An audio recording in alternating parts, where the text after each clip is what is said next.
I think this could be the last episode.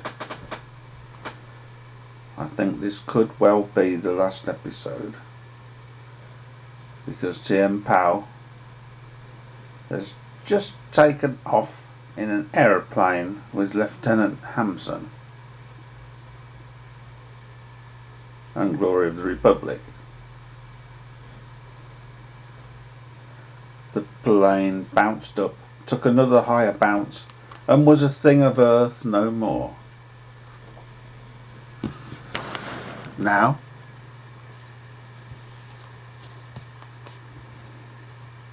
just a rooftop was beside them for a second. The next second, the tip of a mountain, but already it fell away, and then there were clouds. Earth had dropped away. Now the clouds too fell away as the plane broke through them. Tien Pao clenched his teeth and closed his eyes, for a sickness rose and his stomach seemed to rush up faster than the plane rushed up from the earth. The interpreter poked Tien Pao, shoved a stick of gum at his clenched mouth and motioned him to chew hard. Tien Pao hardly dared unclench his teeth for fear his stomach would pop out. He closed his eyes again. Again the interpreter poked him.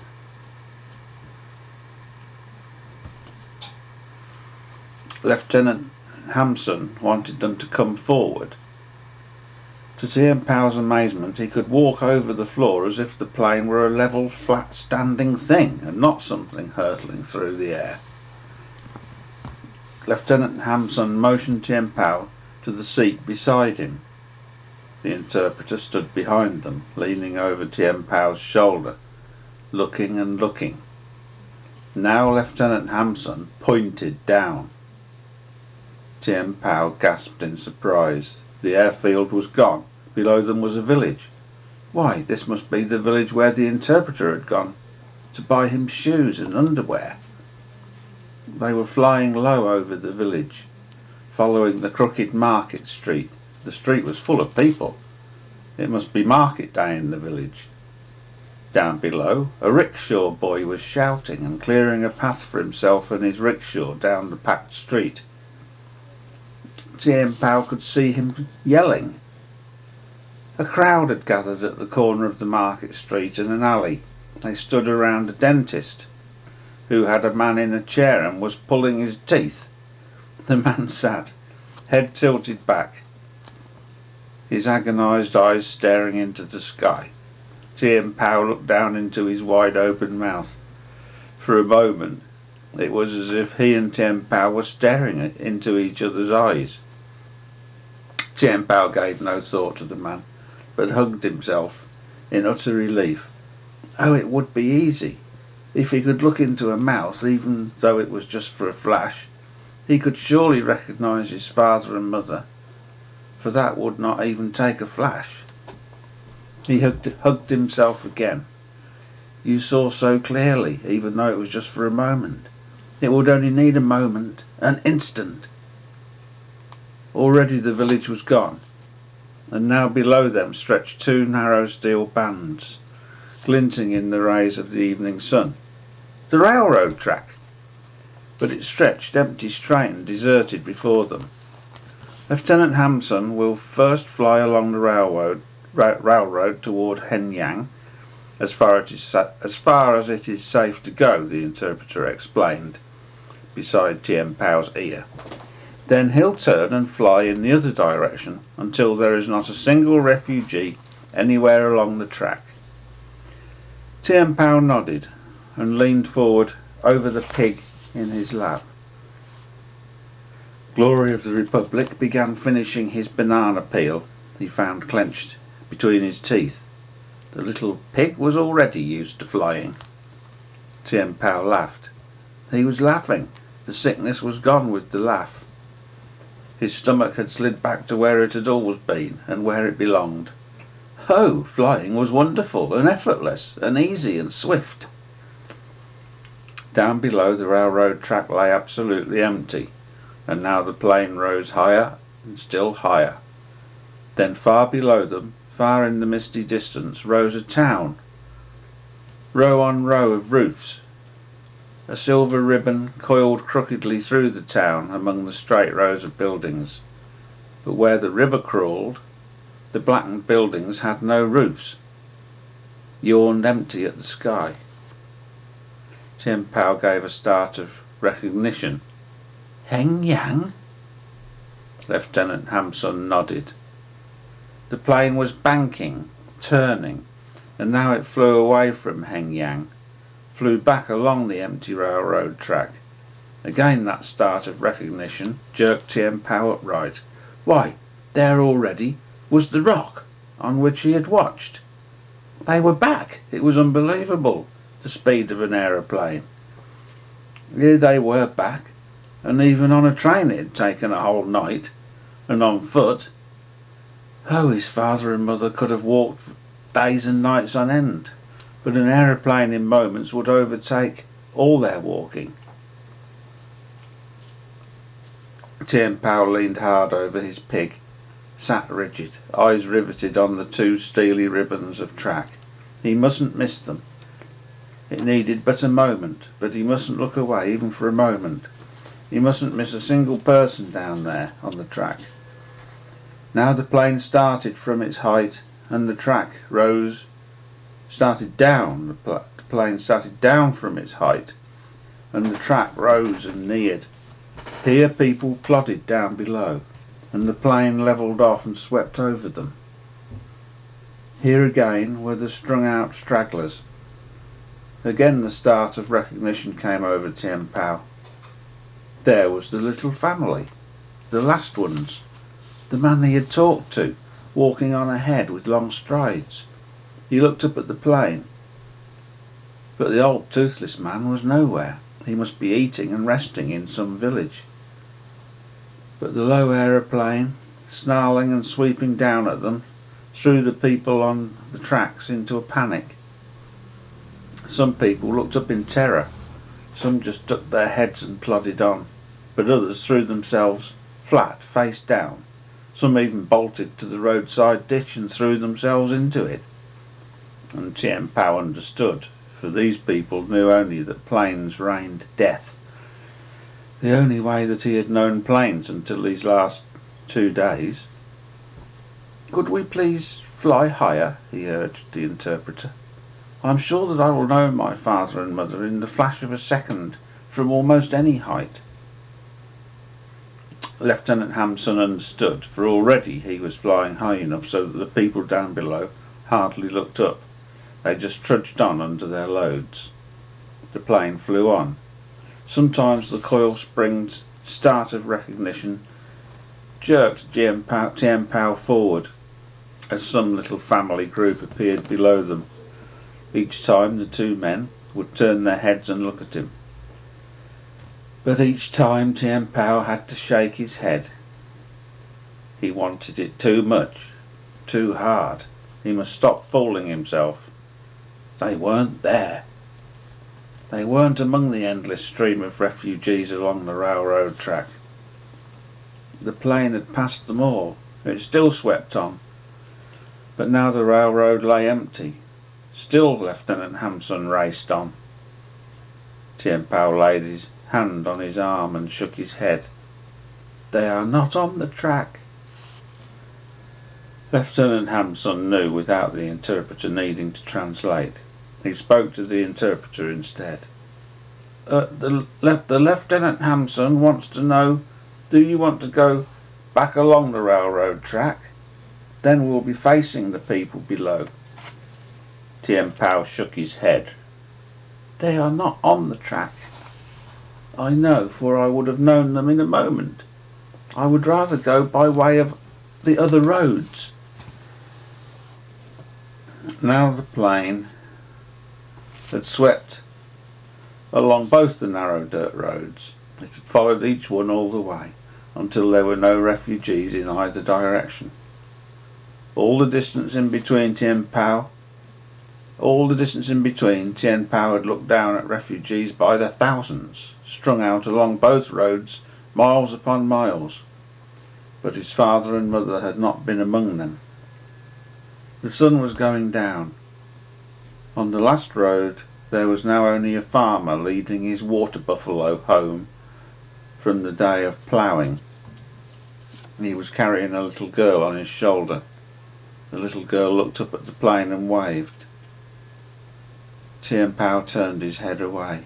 Would the lieutenant, on our way back to the airfield and the House of 60 Fathers, follow the railroad track once more? He asked heavily. The plane at once set out across country. Tien Pao sat staring straight ahead. He did not care about the country below or care about anything. He knew only too well that his last hopeless request to go back along the railroad track was just that, hopeless. He'd known surely that first time that his father and mother were not among the refugees on the railroad track. It just prolonged the last little hope and tiny possible doubt a little longer, until the time would come when he'd once more have to say, "They are not there." And then the plane would let down on the airfield. Then they'd ride in the jeep to the House of the 60 Fathers. And then there'd be no more hope. There'd just be emptiness and the final hard fact, which was that he was lucky, among all these thousands upon thousands of the homeless, to be adopted by his 60 American fathers. He somehow had to get used to that fact, but now he only felt empty. "May I go to sit alone back there in the plain?" he whispered. It was doubtful that the men had heard the whisper, but both men nodded together, and the interpreter took Glory of the Republic, and Tien Pao slid from the seat.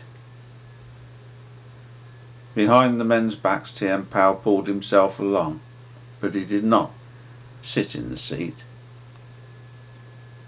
He sat on the floor and put his arms on the seat and put his head in his arms and held himself very still.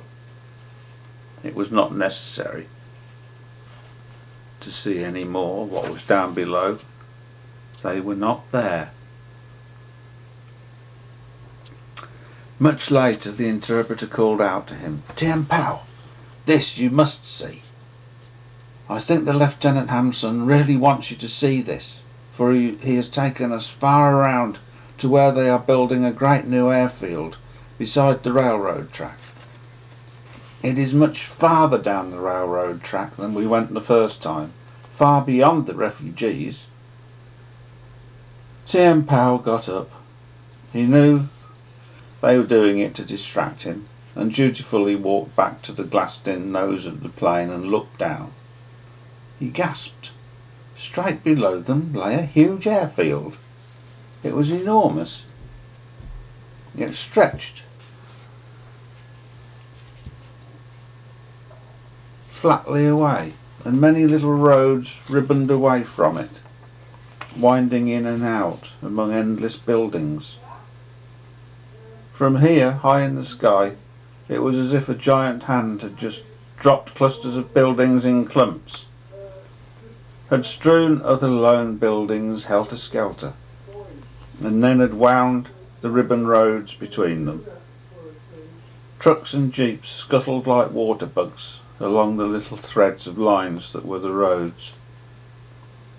Down over the flat stretches of grassy field crawled the flat beetles that must be huge bombing planes. Their own plane, still circling the field, dropped lower. Things got bigger. Down slid the plane. It made an enormous circle of the field at the new level. Now the mountains all around the field began rising up next to the plane. The plane banked. Tien Pao held his breath. For a moment it had almost looked as if one wing was going to scrape the side of a mountain. The last rays of the evening sun lay against the mountainside. Tien Pao could see the shadow of their plane sliding along the mountain. It slid over men working on the mountainside. They did not even look up as the shadow slid over them. They kept swinging big hammers. Some leapt from one pile of rocks to another pile, nimbly, like little black goats of the mountains. Tien Pao grabbed Lieutenant Ham Sun's arm. "My mother told me this. My mother told me this," he jabbered in excited Chinese. "At the great field for aeroplanes at Hengyang that I never saw, she said my father and the men were like goats of the mountains.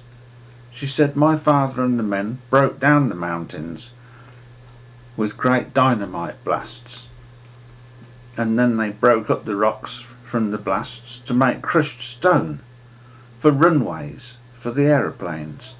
And look, it is just what these men are doing. This isn't Hengyang, but oh, my mother told me of this, and then she promised me that the next day I would go along to see it too. But the river took me." The mountain was gone. The plane was cruising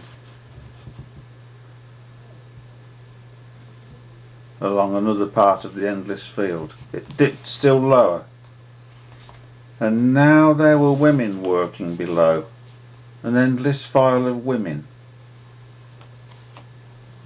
Have a little look.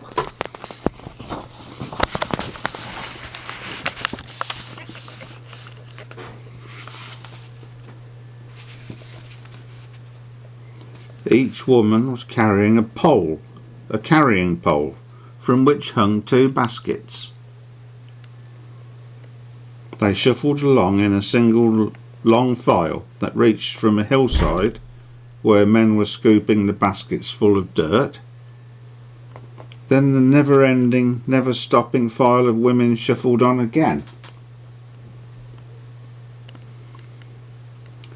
and up a huge wall of dirt that the women were building up underneath themselves, basket by basket.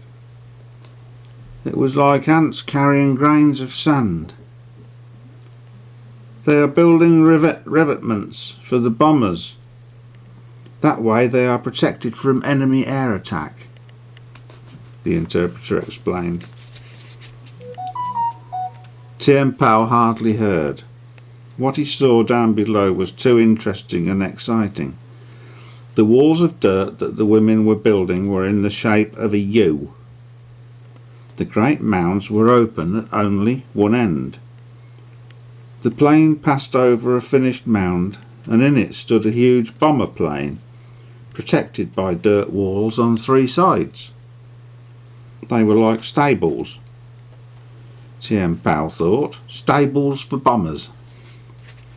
They passed more finished revetments with bombers, but then again there was a row of partially finished mounds with women climbing up and down them with their little scoop baskets.